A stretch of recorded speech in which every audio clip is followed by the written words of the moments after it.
Police যেটা জানাচ্ছে যে যুবককে কিশোরকে আটক করে পুলিশের হাতে তুলে দেওয়া হয়েছে। ইতিমধ্যেই তাকে প্রাথমিকভাবে যে জিজ্ঞাসাবাদ করা হয়েছে তাতে ওই কিশোর যেটা জানিয়েছে যে বিহারের বাসিন্দা এবং বৈশালী থেকে এসেছে। এই জায়গা থেকে গোটার বিষয়টা কিন্তু আরো রহস্যের মোড়ক নিচ্ছে, তার কারণ বিহারের বৈশালীর বাসিন্দা এক যুবক সে আগ্নেয়াস্ত্র নিয়ে আসলো, কাউন্সিলরের বাড়ির কাছে পৌঁছে গেল একটা বাইকে করে এবং সেখানে তাকে লক্ষ্য করে গুলি চালানোর চেষ্টা হলো এবং সেই জায়গা থেকে সুশান্ত ঘোষ তিনি যেটা অভিযোগ করছেন যে তিনি আশঙ্কা প্রকাশ করছেন এর পিছনে একটা বড় সড়ো চক্রান্ত রয়েছে। এবং যে সিসিটিভির ফুটেজেও দেখা যাচ্ছে যে একটা বাইক, সেই বাইকে করে কিন্তু দুজন আসে এবং সুশান্ত ঘোষের বাড়ির কাছে এই গোটা ঘটনাটা ঘটে। ফলে একটা পরিকল্পনা মাফিকই কিন্তু এই হামলার একটা ঘটনা আশঙ্কা একটা পরিকল্পনা ছিল বলে কিন্তু মনে করা হচ্ছে। দেখতেই পাচ্ছি। নমস্কার। কিছুদিন আগে বিজেপির যে রাজ্য সভাপতি, প্রাক্তন রাজ্য সভাপতি এবং বিজেপির যে প্রাক্তন সাংসদ দিলীপ ঘোষ মহাশয় একটি গুরুতর অভিযোগ এনেছেন। সেটি হলো শিয়ালদা স্টেশনে 90 রাউন্ড কার্তুজ এবং 12 রাউন্ড আগ্নেয়াস্ত্র সহ এক ব্যক্তি ধরা পড়েছিল। তার নাম হচ্ছে মোহাম্মদ ইমতিয়াজ। তো এই প্রসঙ্গে দিলীপবাবু উল্লেখ করেছেন, পশ্চিমবঙ্গ প্রশাসনের দিকে তিনি কটাক্ষ করেছেন এবং আঙুল তুলেছেন। সেগুলো উত্তরপ্রদেশ এবং বিহার এই দুটো রাজ্য থেকে, যদিও এই দুটো রাজ্যে তাদেরই সরকার রয়েছে, অর্থাৎ ডাবল ইঞ্জিন সরকার, কিন্তু এই দুটো রাজ্য থেকে ধারাবাহিকভাবে অত্যন্ত কুখ্যাত দুষ্কৃতীরা পশ্চিমবঙ্গে এসে বোমা পিস্তলের কারখানা গড়ে তুলেছে এবং বিভিন্ন রকম যে দুষ্কৃতি কার্য যেটা ছড়িয়ে পড়েছে পশ্চিমবঙ্গে। তো আমরা চলুন দেখি যে পশ্চিমবঙ্গের সাম্প্রতিক অতীতে যে ধারাবাহিক দুষ্কৃতীদের উপদ্রব ঘটে চলেছে বা বেড়েই চলেছে। মনে হচ্ছে এটা যেন আমরা পশ্চিমবঙ্গে বসে নেই, মনে হচ্ছে যেন আমরা কোনো উত্তর ভারতের কোনো অংশে গ্যাংওয়ারে অংশ নিতে চলেছি, রাজ্যবাসী জ্ঞানে বা সজ্ঞানে। তো এ প্রসঙ্গে আমি যে ঘটনাটা উল্লেখ করি সেটা হলো, দেখবেন আমাদের একটা খুব চমৎকার কথা, মানে রাজ্য প্রশাসন বারবার করে বলে ব্যবস্থা নিচ্ছে, কিন্তু কোথায় ব্যবস্থা নিতে কি একটু গলদ থেকে যাচ্ছে বা ফাঁক থেকে যাচ্ছে? আমি প্রথমে বলি যে আরজি করের যে ঘটনাটা, সেখানে দেখা গেল যে অপরাধী তিনিও কিন্তু আমাদের রাজ্যের লোক নন, তিনি একজন বহিরাগত। বিভিন্ন যে সংবাদ মাধ্যম অত্যন্ত বলতে গেলে উদ্দেশ্য প্রণোদিতভাবে তারা তাকে বাঙালি হিসাবে সাবমিট করলো বা তাকে প্রতিস্থাপন করলো, কিন্তু তিনি বাঙালি নন, তিনি হচ্ছেন সঞ্জয় রায়, অন্তস্থ নয় রস্যই, সঞ্জয় রায়, সিভিক ভলেন্টিয়ার। তো এখন এটা আমাদের একটা গুরুতর প্রশ্ন যে কি করে এরা প্রশাসনে এত সুযোগ পায়। পরবর্তীকালে আরেকজন সিভিক ভলেন্টিয়ার এন্টালিতে নারী ঘটিত অপরাধ, মহিলাদের শ্লীলতাহানি এবং কুরুচিপূর্ণ ইঙ্গিত, তার জন্য তিনিও গ্রেপ্তার হলেন। তার নাম সন্তোষ প্রসাদ। আরো কিছুদিন আগে তারকেশ্বর পুরী বলে একজন কনস্টেবল, এবং তিনি একজনকে বাঁচাতে গেলেন, মানে তারই দেশওয়ালি এক ভাই, তার নাম গঙ্গাসাগর গোল্ড, তিনিও মদ্যপ অবস্থায় সিভিক ভলেন্টিয়ার ডিউটি পালন করছিলেন। তো আমাদের একটা ধারাবাহিক বক্তব্য যে এই যে পশ্চিমবঙ্গ প্রশাসনে এইভাবে এত বহিরাগত যারা কিন্তু ডিউটি পালন করতে অক্ষম, শিক্ষাগত যোগ্যতায় অত্যন্ত ক্ষীণ, তাহলে পশ্চিমবঙ্গে বাঙালির সুযোগ না পেয়ে ধারাবাহিকভাবে এরা সুযোগ পাচ্ছে। এরা এইভাবে সুযোগ পাচ্ছে বলেই কি কয়েক মাস আগে বা 1 বছর আগে যে ধারাবাহিক ব্যাংক ডাকাতিগুলো, পরবর্তীকালে সোনার দোকানের যে ডাকাতিগুলো, সবচেয়ে বড় কথা সোনার যে দোকানে যে ডাকাতিগুলো হয়েছিল সেদিকে যদি আমরা নজর দিই, দেখতে পারবেন যে ব্যারাকপুরে পালপাড়ায় যে সোনার দোকানে ডাকাতিটা হয়েছিল, সেখানে বাবা এবং ছেলে বাধা দিয়েছিল বলে ছেলেকে অত্যন্ত নৃশংসভাবে হত্যা করা হয়েছিল। এই ছেলেকে হত্যা করার জন্য মেঘনাথ বাবু বলে একজন বা মেঘনাথ মণ্ডল বলে একজন পুলিশ সার্জেন্ট ওখান দিয়ে যাচ্ছিলেন, তিনি বাধা দিয়েছিলেন, একটি ডাকাত দলের গায়ে গুলি লাগে। সেইখান থেকে তদন্ত শুরু করে দেখা গেল এই সকল ঘটনার পিছনে সেই পার্শ্ববর্তী যে রাজ্য, সেই রাজ্যে বেউর জেলে বন্দী একজন তাকে চিহ্নিত করা হলো। তিনি কুখ্যাত জেল ডাকাত, তিনি জেলে বসেই নাকি তার কর্মকাণ্ড চালান। তার নাম হলো সুবোধ সিং। এই সুবোধ সিং এর সাথে নানান রকম যে কুখ্যাত ব্যক্তি তারা ধরা পড়লো পরবর্তীকালে। কারো নাম হচ্ছে সুরজ প্রসাদ সিং, সোনু সিং, মোহাম্মদ রিয়াজ। এবং সেই সঙ্গে আরেকটা কথা, এই যে পশ্চিমবঙ্গে এত ক্রমাগত যে কম্বলের দোকান, সেই কম্বলের দোকানের পেছনেও আমরা জেনেছি বদায়ন গ্যাং। এরকমই কম্বল, ফুচকা, লিট্টি, চোখা এরা ব্যবসা করতে আসছে। হ্যাঁ, গরিব মানুষ ব্যবসা করতে আসুক, কোনো অসুবিধা নেই, কিন্তু এরকম একটা অভিযোগ আসছে যে এরা দিনে কম্বল বিক্রি করে আর রাতে নানান রকম চুরি করে, বা চোরের যে খবরটা, যে টিপস বলে, সেগুলো ডাকাত দলকে দিয়ে দিচ্ছে। সত্যি মিথ্যা সেটা প্রশাসন বিচার করবে।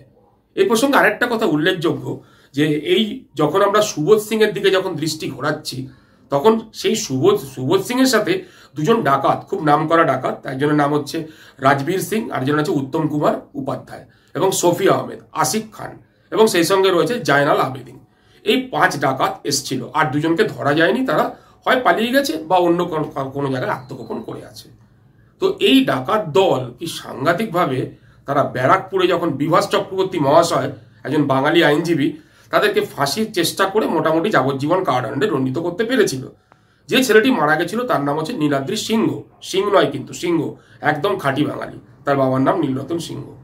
তো সেই বাবা, ছেলে এবং আইনজীবী যখন দাঁড়িয়ে আছে, তখন মানে ছেলে তো আর বেঁচে নেই, মানে ছেলের স্মৃতি নিয়ে আঁকড়ে বেঁচে আছে, তখন নীলরতন সিংহের সামনে বিভাস চক্রবর্তীকে এই রাজবীর সিং হুমকে দিচ্ছে যে আমি যদি বেরিয়ে আসতে পারি তোমাকে দেখে নেব, মানে তোমাকেও হত্যা করব। এই জন্য একটা তাণ্ডব লীলা চলছে। আমরা সম্প্রতি যে ঘটনাগুলো দেখতে পাই, যে মহেশ পাসওয়ান নামে রেলের একজন গার্ড, তিনি রেলের ডিউটি পালন করতে গিয়ে নেশাগ্রস্ত হয়ে উল্টে পড়ে যান। মানে ভাবা যায় না, মানে এদেরকে রেলে ডিউটি দিলেও সেটাও সুরক্ষিত নয়। আমরা আরো কিছু ঘটনা দেখতে পাই, এরপর দেখতে পাই সেই কামারাটির সেই কুখ্যাত, যেহেতু আবার পরিচিত ছিল কি জায়েন্ট সিং নামে বা জয়ন্ত সিং, তিনি শিবম গুপ্তা, রাহুল গুপ্তাকে নিয়ে বাঙালি নরনারীকে ক্লাবের মধ্যেই বিচার করত। এ প্রসঙ্গে একটা উল্লেখযোগ্য, দেখবেন যে এরা কিন্তু বাঙালি নারী, বাঙালি পুরুষ এদেরকে বেছে বেছে অত্যাচার করে, কখনো নিজের দেশওয়ালি ভাই বোনেদের এরা অত্যাচার করে না, বা করলেও তার সংখ্যাটা দেখতে পাওয়া যায় না। এবং জয়ন্ত সিং বা সুবোধ সিং এর যার কথা বললাম, যিনি জেল ডাকাত, বেছে বেছে কিন্তু বাঙালিদের সোনার দোকানেই ডাকাতি করত। এবং ডোমজুড়ে যে ডাকাতটিকে পাওয়া গেছিল, তিনি আবার মহিলা ডাকাত, তার আবার তাদের অঞ্চলের নাম হচ্ছে চাচি 420, তার নাম হচ্ছে আশালতা যাদব, তার সঙ্গে তার 2 ডায়া আর বায়া ছিল রবীন্দ্র সাহানি, রাজু সাহানি। আমি এ প্রসঙ্গে বলে দিই, যখনই দেখবেন কোনো এলাকার জনবিন্যাস বদলে যায়, 20% মতো করে এলাকা পাল্টে যায়, তখন সেই অঞ্চলের অপরাধের পরিমাণটা পশ্চিমবঙ্গ প্রশাসন দেখতে পেয়েছে যে 50% অপরাধ কিন্তু এই 20% মানুষই করে। আর কোনো কারণে যদি জনবিন্যাস বদলে 50% হয়ে যায়, তাহলে হয়তো 90 ভাগই তারা অপরাধ সংগঠিত করে। এ প্রসঙ্গে আমি আরো একটা কথা বলি, যে বিশাল ভার্মা কদিন আগে গ্রেপ্তার হয়েছিল, বা রবীন্দ্র আগরওয়াল বা আয়ুষ লোহারুকা, এরা যে অ্যারেস্ট হয়েছিল, এদের কাজ হচ্ছিল কি, এরা যখন শপিং মলে, যে বিরাট বিরাট একটা শপিং মল করে, সেখানে তারা বিভিন্ন ক্যামেরায় বাঙালি নারীর মানে অশ্লীল ছবি তারা তুলেছিল। আর এই বিশাল ভার্মা তো তুমি জোম্যাটো বা এরকম কোনো অ্যাপ যেগুলো আছে, ফুড ডেলিভারি অ্যাপ, অ্যামাজন, সেখানে চাকরি করতে গিয়ে তার ফোন নাম্বার নিয়ে মহিলাদের 66 জন মহিলাকে যৌন নির্যাতন করেছিল। এরকম বহু ঘটনা আমরা আস্তে আস্তে দেখতে পাই। ধারাবাহিকভাবে আমরা দেখতে পাই, যখন বৈদিক ভিলেজের সেই ঘটনাটা, সেটা জাস্ট 1 বছর আগের ঘটনা, তার 3-4 মাস আগে তার সাজা হলো, সেই 4টে অপরাধীর নামও আমরা বলে দিচ্ছি, তাহলে বুঝতে পারবেন নামগুলোর মধ্যে কিন্তু একটা বহিরাগত গন্ধ লুকিয়ে রয়েছে। সেই মাধব আগরওয়াল রয়েছে, সেই যোগেশ মিশ্র রয়েছে, সেই রুশিক কুমার রয়েছে, সেই শুভম পেরিওয়াল রয়েছে। এখানে কিন্তু সেন, বোস, গুহ, মিত্র তারা কিন্তু কেউ নেই। এ প্রসঙ্গে আমি একটু উল্লেখ করি যে দেখতে পাওয়া যায়, যখন শাসক দল নিজেদের মধ্যে তাণ্ডব লীলায় ব্যস্ত থাকে, কাউন্সিলরে যখন ঝামেলা হয়, তখন একটা কলকাতা পুরসভার 107 নম্বর ওয়ার্ডের যে কাউন্সিলর লিপিকা মান্না, 108 নম্বর ওয়ার্ডের যে কাউন্সিলর সুশোভন ঘোষ, কিছু একটা নিজেদের মধ্যে হয়তো ভাগ বাটোয়ারা বা যে কোনো হয়তো কিছু হয়েছে তাদের মধ্যে ঝামেলা। কিন্তু দেখুন এই জায়গাটা উল্লেখযোগ্য, তাদের এই কাজে দিনু যাদব বলে এক বহিরাগত কুখ্যাত দুষ্কৃতী বেছে বেছে সেই বাঙালিদেরই অত্যাচার করলো। রুমা সমাদ্দার, রাজু সর্দার, হ্যাঁ, নিখিল নন্দী, এদেরকে মেরে তারা রক্তাক্ত করে দিল। এইভাবে ঘটনা আরো এগিয়ে চলেছে। এ প্রসঙ্গে আরেকটা উল্লেখযোগ্য, যে কদিন আগে আমরা দেখেছিলাম যে এসএসসি গ্রুপ জিডি পরীক্ষা নিয়ে যখন আমাদের বলতে গেলে বিষ্ণু চৌধুরী বলে ভারতীয় জনতা দলের, ভালো করে আমরা শুনে রাখুন, ভারতীয় জনতা দলের সংখ্যালঘু মোর্চা তিনি একজন সভাপতি বা তপশিলি বা যাকে আমরা বলতে পারি এসসি এসটি মোর্চা, তিনি একজন সভাপতি। তিনি পয়েন্ট আউট করলেন বা উল্লেখ করলেন, ফোর্ট উইলিয়ামে 4 জন পাকিস্তানি গুপ্তচর পাওয়া গেছে, তাদের মধ্যে 2জন হচ্ছে রিক্রুটার, 2জনের নাম হচ্ছে মহেশ চৌধুরী এবং রাজু গুপ্তা, আরেকজন হল প্রদ্যুমন কুমার এবং নাম হলো জয়কান্ত কুমার। নামগুলো বুঝে নিন, আমি শুধু নামগুলো আজকে আপনাদের পড়িয়ে যাচ্ছি, একের পর এক তথ্য দিয়ে যাচ্ছি, কারণ তথ্য দিনের শেষে কথা বলে। এবং আরেকটা মনে রাখবেন, কিছুদিন আগে যখন এই সঞ্জয় রায়ের কেসটা যখন আমাদের গা নাড়া দিচ্ছে, তখন আরেকটা ঘটনা ঘটে গেল। রায়কে তো নয়, রায়কে করে দেখানোটা চক্রান্ত সংবাদ মাধ্যমগুলো করেছে একটা রহস্যময় কারণে, সাংকেতিক কারণে, দুর্বোধ্য কারণে। আমি জানি না, তারা এই যে বিভিন্ন রকম যে সন্ধ্যাবেলা হলে প্রোগ্রামগুলো দেখা হয়, তাদের একটাই ধ্যান জ্ঞান হলো পশ্চিমবঙ্গকে বদনাম করা, পশ্চিমবঙ্গের শিল্প নেই, কাজ নেই, সংস্কৃতি নেই, তাহলে 4 থেকে 5.5 কোটি বহিরাগত এসে কি হাওড়া ব্রিজের হাওয়া খেতে আসে? আরেকটা ঘটনা বলি, হাওড়া স্টেট জেনারেল হাসপাতালে আমন রাজ, তিনি একটি 14 বছর বয়স্ক বাঙালি মেয়ে যখন শ্বাসকষ্টজনিত রোগে ভুগে তিনি যখন এটি বলতে গেলে এক্সরে করতে গেছিল, তখন তাকে অত্যন্ত কুরুচিপূর্ণ ইঙ্গিত করে, তার উল্টোপাল্টা ছবি তোলে এবং তাকে ব্ল্যাকমেল করার চেষ্টা করে এবং তাকে শ্লীলতাহানি করে, ধর্ষণের চেষ্টা করে। আচ্ছা, আমি পশ্চিমবঙ্গ সরকারকে বারবার করে এটা আমাদের অনুরোধ, তাছাড়া আপনারা এই শ্রেণীর লোকগুলোকেই খুঁজে পান যে 25 থেকে 60 লক্ষ বাঙালি পরিযায়ী শ্রমিক হয়ে বা অন্য কোনো মেধাজনিত কাজে তারা কাজ করতে যেতে ব্যর্থ হয়েছে, তাদেরকে ফিরিয়ে আনতে পারেন না? আপনারা খুঁজে খুঁজে খুঁজে খুঁজে এমন জনপ্রতিনিধি নির্বাচিত করেন কিংবা এমন কোনো ব্যক্তিকে কাজ দেন বা দুষ্কৃতি আমদানি করেন, তারা কিন্তু কেউ বাঙালি নয়। সবচেয়ে বড় কথা, না বাঙালি হিন্দু না বাঙালি মুসলমান। এই প্রসঙ্গে আরেকটু লিস্ট দীর্ঘায়িত করি, সেটা হচ্ছে আইটিসি সোনার বাংলায় 2 জন বহিরাগত দুষ্কৃতী বলবো, এনারাই যতই হোক না কেন, তাদের মুখের ভাষা কিন্তু বাংলা নয়। তারা বাংলা বলতে জানে না, লিখতে জানে না, পড়তে জানে না, কোনোটাই না। এবং এই 2 জন অপরাধীর নাম হলো অরুণ কুমার এবং রিঙ্কু গুপ্তা। তারা একটি মহিলা গায়ককে শ্লীলতাহানি এবং ধর্ষণের চেষ্টা করে। তাদের হাত থেকে কোনো ক্রমে সেই মহিলা গায়ক পালিয়ে যাচ্ছেন। আরেকটি ঘটনা 3 জনাতে আগের বছর হয়েছিল 2023 সেপ্টেম্বর মাসের দিকে, ঠিক এই মাসে সাজা ঘোষণা হলো। তিনিও কিন্তু বহিরাগত, তার নাম অলোক কুমার সাউ। ঠিক আছে, একটি 9 বছরের মেয়েকে তিনি ধর্ষণ ও খুন করে দিয়েছিল। মতান্তরে 7 বছরে 7 আর 9 নিয়ে অনেক লড়াই চলছে, কোনটা ঠিক কোনটা মিথ্যা সেটা প্রশাসন ঠিক করবে। আরেকটা ঘটনা শিলিগুড়িতে, সেখানেও মোহাম্মদ জাহিদ বলে আরেক বহিরাগত দুষ্কৃতী, তারও কিন্তু মুখের ভাষা বাংলা নয়, তাকেও ফাঁসির আদেশ দেওয়া হয়েছে। তিনিও একটি বাঙালি নারীকে, সম্ভবত বাঙালি সংখ্যালঘু নারীকে ধর্ষণ করে খুন করেছেন। আরেকটি ঘটনা হলো ভিকি সাউ। তিনি মুকুন্দপুরে আমৃতে একজন ট্যাক্সি ড্রাইভার ভিকি সাউ নৃশংসভাবে খুন করেছিল রেহানা খাতুনকে এবং তার নাতি ইদ্রিস রহমান বা আহমেদ, যাই হোক, তাকে খুন করেছিল এই ভিকি সাউ। আরো একটা ঘটনা, সেটা বললেও আরো গা ছমছম করে উঠবে যে এগুলো বাংলার বুকে হচ্ছে। একজন বাঙালি ছেলে, তার নাম সাজিদ হোসেন, নিউ টাউনে ডাক্তারিতে চান্স পেয়েছিল। তার হাতে একটি আইফোন ছিল। তাকে বড় লোক ভেবে তাকে প্রথমে মুক্তিপণ আদায়ের জন্য তাকে অপহরণ করেছিল এই গৌতম সিং পাপ্পু যাদব। এরকম ঘটনা আরেকটা আমাদের বাগেরহাটিতে ঘটে গেল। 2 ফুটফুটে অপূর্ব সুন্দর ছেলে, 15 বছর আর 16 বছর, অপূর্ব দেয়ার অভিষেক নস্কর।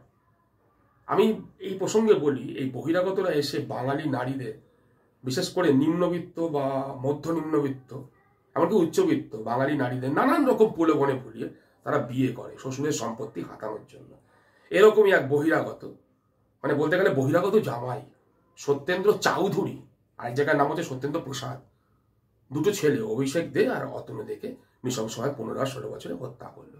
এ প্রসঙ্গে আরেকটা কথা বলি যে ত্রিধারা সম্মেলনীতে যে এই আন্দোলন বিপ্লব চলছিল, সেখানেও কিন্তু কোনো বাঙালি কেস করেনি, ইচ্ছা করে কেস করে দিয়েছিল বিট্টু কুমার ঝা। আবার আরেকটা কথা বলি, কিছুদিন আগে যে ঘটনাটা ঘটেছিল, আর শুনুন, বাঙালির রক্তে তো দেশ স্বাধীন হয়েছিল। বাঙালি তো কোনোদিন হানি ট্র্যাপ করতে পারে না, দেশদ্রোহী কাজ করতে পারে না। আমরা কিন্তু ভুলিনি সেই বিট্টু কুমার ঝা ফোর্ট উইলিয়ামে ধরা পড়েছিল, ভারতের তথ্য, সেনাবাহিনীর তথ্য শত্রু দেশের হাতে দিয়ে দিয়েছিল। শিলিগুড়িতে একই কাজ করেছিল গুড্ডু কুমার। তখন তার বাবা কি বলেছিল শুনবেন? হয়ে গেছে, দেশের প্রতিরক্ষা, অখণ্ডতা, এগুলো আবার কি ব্যাপার, খায় না মাথায় দেয়। ছেলে কাজ পেয়েছে তাই ছেলে করেছে, ঠিক আছে, শাস্তি হচ্ছে দিন। কোনো বাঙালি বাবা মা বলতে পারবে? বাঙালি বাবা মা হলে বলতো আমার ছেলেকে আপনারা ফাঁসি দিয়ে দিন। এখানেই তফাৎ বাঙালি বাবা মায়ের সাথে এই সমস্ত বহিরাগত। সবাই খারাপ আমি কখনোই তা বলছি না। তো এরকম ঘটনাগুলো আমরা দেখতে দেখতে এগিয়ে চলছি, একের পর এক ধারাবাহিকভাবে আমরা এগিয়ে চলেছি বিভিন্ন। এবার আস্তে আস্তে আমরা এগিয়ে আসি সর্বশেষ যে পশ্চিমবঙ্গের দুর্নীতি, সেটা কিন্তু পশ্চিমবঙ্গ সরকার খুব লেজে গোবরে বা বিপর্যস্ত হয়ে যাচ্ছে। তারা তদন্ত করতে গিয়ে দেখছে, এটা কিন্তু পশ্চিমবঙ্গের যে মাননীয় শিক্ষামন্ত্রী ব্রাত্য বসু, তিনিও কিন্তু এটা আঙুল তুলেছেন যে সম্ভবত এর পিছনে জামতারা গ্যাংয়ের হাত আছে। ঠিক আজকের আগের দিন কালকে 4 জন কুখ্যাত অপরাধী ধরা পড়েছে, তাদেরও মুখের ভাষা কিন্তু বাংলা নয়। এবং মুর্শিদাবাদের এই ঘটনাগুলো ঘটেছে, মালদাতে ঘটেছে, এর সাথে বিহারের, বলতে বাধ্য হলাম আমি উত্তর রাজ্যের নাম, বিহারের কিষানগঞ্জের যোগ পাওয়া গেছে। তো এই 4 অপরাধীর নাম আমরা যদি বলি, মোবারক হোসেন এবং সেই সঙ্গে রয়েছে সিদ্দিক হোসেন, আসিরুল হক এবং হাসেম আলী। তাহলে এই যে 4 অপরাধী, তারা কিন্তু কেউ বাঙালি নয়, তাদের মুখের ভাষা বাংলা নয়। আমি আবার বলে দিই, নামগুলো দেখলেই আপনারা বুঝতে পারবেন। এরা সাইবার ক্রাইমে জড়িত। এরা পশ্চিমবঙ্গে ছাত্রছাত্রী, বিশেষ করে 11-এ উঠলে যে ট্যাবটা পাওয়া যায়, এটা পশ্চিমবঙ্গ সরকারের অত্যন্ত জনহিতকর কার্য, পড়াশোনার কাজে লাগবে। কিন্তু মালদা মুর্শিদাবাদে 300 জন, কলকাতায় 18 জন ছাত্রছাত্রীর যে টাকা বেহাত হয়ে যাচ্ছে। স্থানীয় যে যে স্কুলগুলো যে প্রধান শিক্ষক বা কর্মচারী, তারা এতে কতটা জড়িত বা না জড়িত সেটা পরের কথা। কিন্তু প্রত্যেকটা তদন্ত করতে গিয়ে দেখা যাচ্ছে যে টাকাগুলো কিন্তু পশ্চিমবঙ্গের কোনো অ্যাকাউন্টে যাচ্ছে না, যাচ্ছে কোথায়? বহিরাগত অ্যাকাউন্টগুলোতে চলে যাচ্ছে। তাহলে এই প্রসঙ্গে আমি যে ধারাবাহিকভাবে এতগুলো উদাহরণ দিলাম, এটা থেকে তো এটা প্রমাণ হচ্ছে যে পশ্চিমবঙ্গে যত বহিরাগত জনগোষ্ঠী বাড়ছে, তত কিন্তু এই সমাজ বিরোধী, নারী ধর্ষণের মতো সাংঘাতিক অপরাধ, শ্লীলতাহানি, বোমবাজি, গুন্ডামি। দেখবেন কালকেও কিন্তু ব্যারাকপুরের ভাটপাড়ায় এই একই ঘটনা ঘটেছে, সেখানেও কিন্তু প্রমোটার গুলি ঘটনা ঘটেছে। ভাটপাড়া যেন এখন সংবাদ মাধ্যমে বদলাপুর বলে আখ্যা পেয়েছে।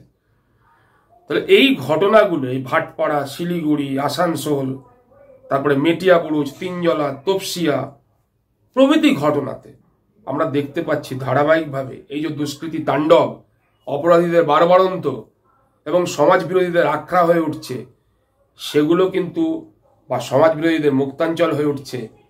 বাঙালি কি সেখানে বাস করতে পারছে? বাঙালি কি নিরাপদ থাকছে? বাঙালি নারী কি সেখানে সন্ধ্যের পর অত্যন্ত শান্তিতে সুখে বেরোতে পারছে? পাচ্ছে না তো, একদমই পাচ্ছে না। শুধু বাঙালি নরনারী না, যে সমস্ত বহিরাগতরা আগে এসে কলকাতা, পশ্চিমবঙ্গ বিভিন্ন জায়গাতে তারা ভূমিপুত্র হবে বলে দাবি করছে, তারাও কিন্তু সুখে নেই, এরকম অভিযোগও আমরা পাচ্ছি। তাহলে এমতো অবস্থায় আমরা বারবার দাবি করছি পশ্চিমবঙ্গে অবিলম্বে ভূমিপুত্র সংরক্ষণ চালু হোক। পশ্চিমবঙ্গে অবিলম্বে প্রত্যেকটা পরীক্ষাতে বাংলা ভাষা চালু হোক। পশ্চিমবঙ্গে মিউনিসিপ্যালিটিগুলোতে এই যে গ্রুপ সি গ্রুপ ডিতে চাকরি দেওয়া হচ্ছে, বাঙালি রাখা হোক। রাজ্য প্রশাসনে বেশি করে বাঙালি পুলিশ বা বাঙালি নিরাপত্তা কর্মী বা সিভিক ভলেন্টিয়ারে বাঙালি নেওয়া হোক। এই সব দাবিগুলো চলছে। এছাড়াও তো সেনাবাহিনীতে বাঙালি রেজিমেন্ট চাই। এসএসসি গ্রুপ জিডি পরীক্ষায় যে 8,500-এর মতো পোস্ট আছে, সেখানে বাঙালি ভূমিপুত্রদের, যেটা করা হয়েছে বর্ডার এরিয়া বলে, তাই জন্য আমাদের রাজ্যের কোটা বেশি বেড়েই চলেছে, বাঙালি নেওয়া হোক। তাহলে বর্ডার এরিয়ায় এই যে নানান রকম যে বলতে গেলে আন্তঃরাজ্য বর্ডার দিয়ে নানান রকম যে সন্ত্রাস ঘটিত কাজগুলো হয় বা পাচার হয়, বাঙালি থাকলে এটা আরো সুবিধা হবে আটকানো। তাহলে এইটাই আমার কথা যে বাঙালি এখন ইনার লাইন পারমিট চালু হবে কি না হবে সেটা পরবর্তীকালের ব্যাপার। কিন্তু অত্যন্ত মাননীয় যে প্রশাসন আছে বা মাননীয় যে মুখ্যমন্ত্রী আছে, পশ্চিমবঙ্গের কাছে একান্ত অনুরোধ যেন আপনারা একটু যেরকম আপনারা বলেন যে ভোটের মুখে যে বাংলাকে চাই, বাংলা বাঙালি মেয়েকে চাই, এরকম নানান রকম স্লোগান দেন, সেটা কাজে কবে পরিণত করবেন? জনপ্রতিনিধি নির্বাচনে বাঙালি রাখুন, আমাদের বলতে গেলে প্রশাসনে বাঙালি রাখুন, বাংলা ভাষা বাধ্যতামূলক করুন। দেখবেন সামান্য কিছু দাবি, বেশি কিছু দাবি করছি না, যেগুলো বাকি রাজ্যে স্বাভাবিক সেটা আমাদের রাজ্যে তো অস্বাভাবিক নয়। তাহলে ভারতবর্ষে বেশিরভাগ রাজ্যে যদি ভূমিপুত্র সংরক্ষণ চালু হয়ে যায়, এখন ভূমিপুত্র সংরক্ষণ চালু হলে কি সব সমস্যার সমাধান হয়ে যাবে? তা কখনো বলে না, কিছুটা হবে। তা আসুন না সেই শুরুটা করে দিই, তারপরে কয়েক মাস দেখি, তারপরে আবার পর্যালোচনা হোক। আজকে এটুকুই। নমস্কার, জয় বাংলা, জয় ভারত, বন্দে মাতরম।